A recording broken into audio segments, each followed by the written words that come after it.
guys? Welcome back to the channel. I'm driving right now. I got a little bit of time, so I want to talk to you. I know the car's loud, so I really hope you can hear me, but I guess we'll just see. Not last week, but the week before, I was going through some issues with the Honda. She's doing fine now, but I took some clips that I will be dropping in the video as I talk to you guys. But the car wasn't cranking. I woke up in the morning to go let my car warm up before leaving. Car fired right up. After about 15 minutes, I came back outside and the car was off. I was like, what the hell? Ran back out there, tried to start it, just kept on spinning.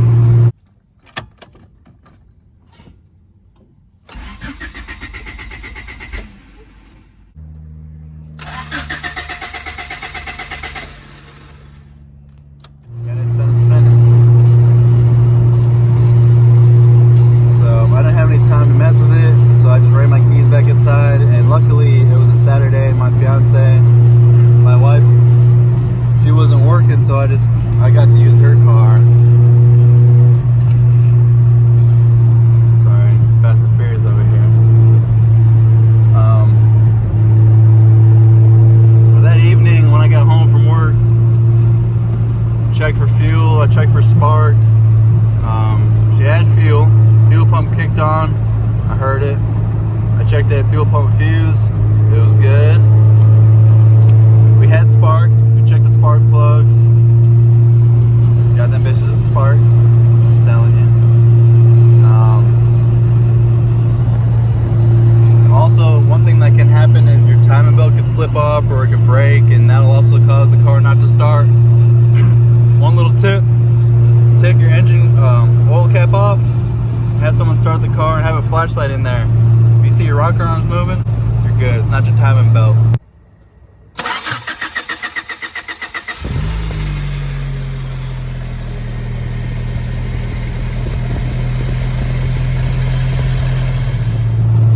So, check those three things.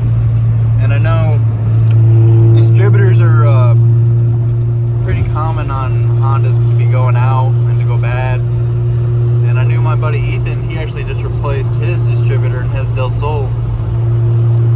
But the distributor was never the issue, so he had a brand new one on it, and he put the old one that would still work in a box. And keep in mind that his Del Sol has VTEC, my car does not.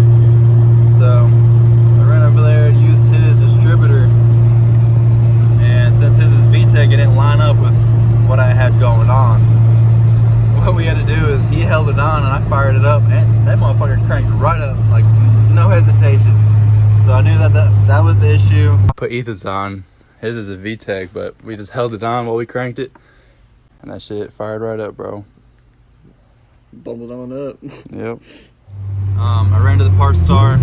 $260 later, got a new distributor slapped on, and the next morning driving to work, my check engine light comes on, so that was, I was super happy about that. And my car's an OBD1, so I can't just take it to any parts store and have them pull my engine codes with that scan tool. You have to manually short out your car, and depending on what your code is, whether it's 1 or 16 or 23, you'll have a long blink and you'll have short blinks, and you just have to count and figure it out what codes you're gonna have. And I ended up having 2 codes. I can't remember the actual code numbers, but I know one of the codes was bad IECV, which is idle air control valve, which we have been messing with, or bad ECU. The other code was fuel injectors. And like I said, since I knew we've been messing with the idle air control valve with the crazy idle jumping up and down, I was like, well, maybe it's just a code stuck in there. I can just do a hard restart, just disconnect the ground or the negative cable on the battery, do a hard restart, let it sit for about 60 seconds, put that negative back on, see what it does. Alright, so about 15-20 seconds in of the negative cable being disconnected, I've been looking around to see if I saw anything else. Right on my coolant level sensor plug, one of those wires were broke off.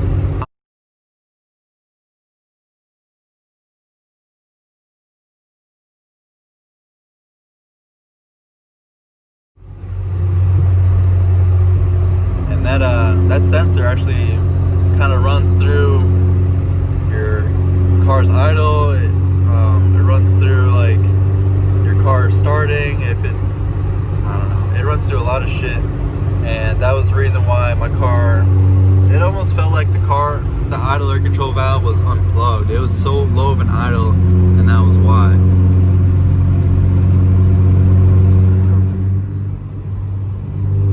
So with all that being said, the next day, my buddy John, he has a Honda parts car. I got the engine harness, I just cut that plug off, soldered it on.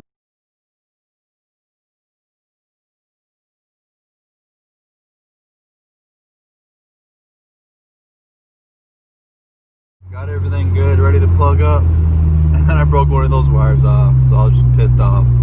I just went to Amazon, just ordered a brand new plug. 3-4 days later, that plug came in, and I just soldered it on, plugged it up, and that's all she wrote. Oh. Maybe it's a bad idea. I got that.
I just finished. You go home. That's dismissed.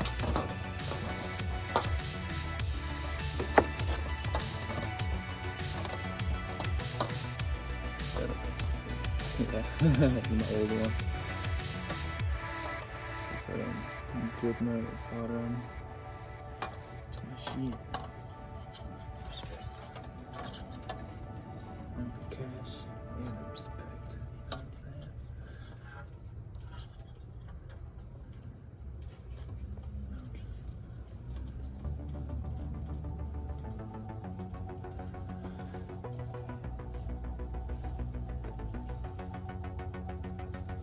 You know what this is?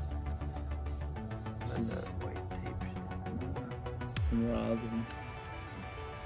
It helps heat the copper up a little bit more, and a little easier to solder.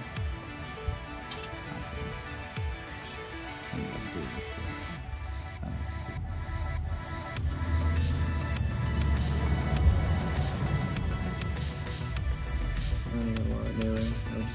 right over it. Fuck you, I'm like E.T. when he's dying. All white and shit. Fuck you.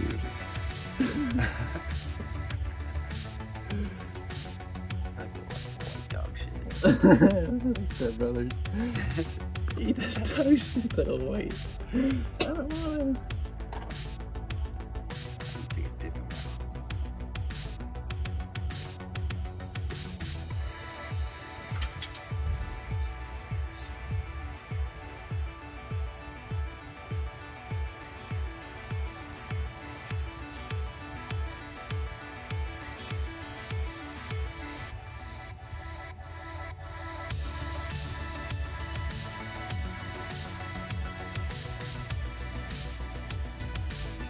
Get in here, so.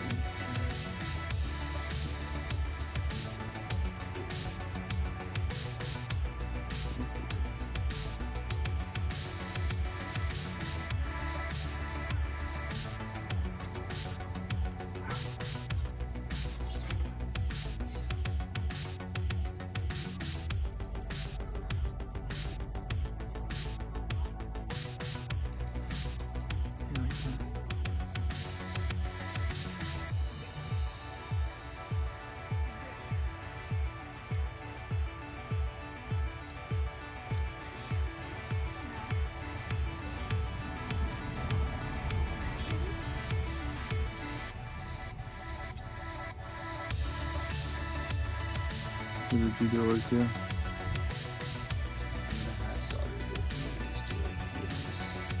What's that? Use a SKFs, where it's like you check to see if the oil is good still. Really? You gotta check the oil, trans, transmission, fuel, parts. It's like a full-on checkup. And then you gotta replace the filter, you torque out the hubs, and the hatch shafts. It's like a full-on maintenance rebuild, basically. Yeah, just Like re-greasing fittings and like all that bullshit. Then also I was a tool NCO, which means I had to do inventories every month for like close to 1,600 tools. Oh shit. Calibration. You got to do any tuning or anything? All I just had to do was pull the fucking beads. Just kind of so goddamn much. You gotta do shit in the cabin, do shit outside the cabin. Cross out.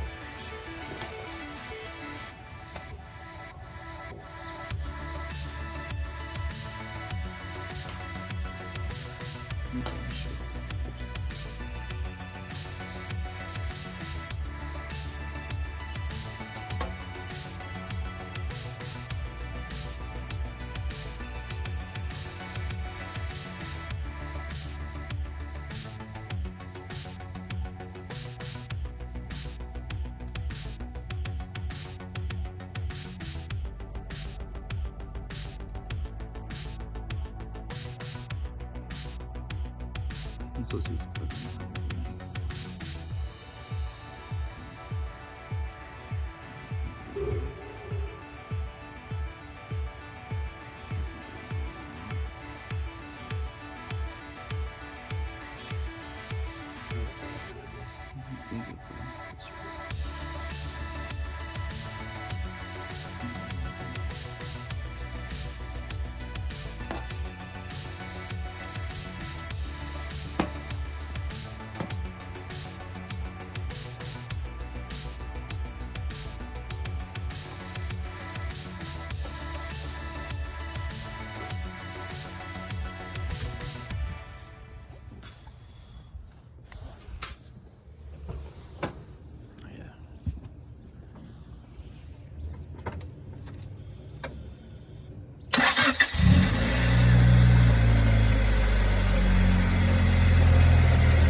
while waiting on that plug, it was literally just the pins plugged up in.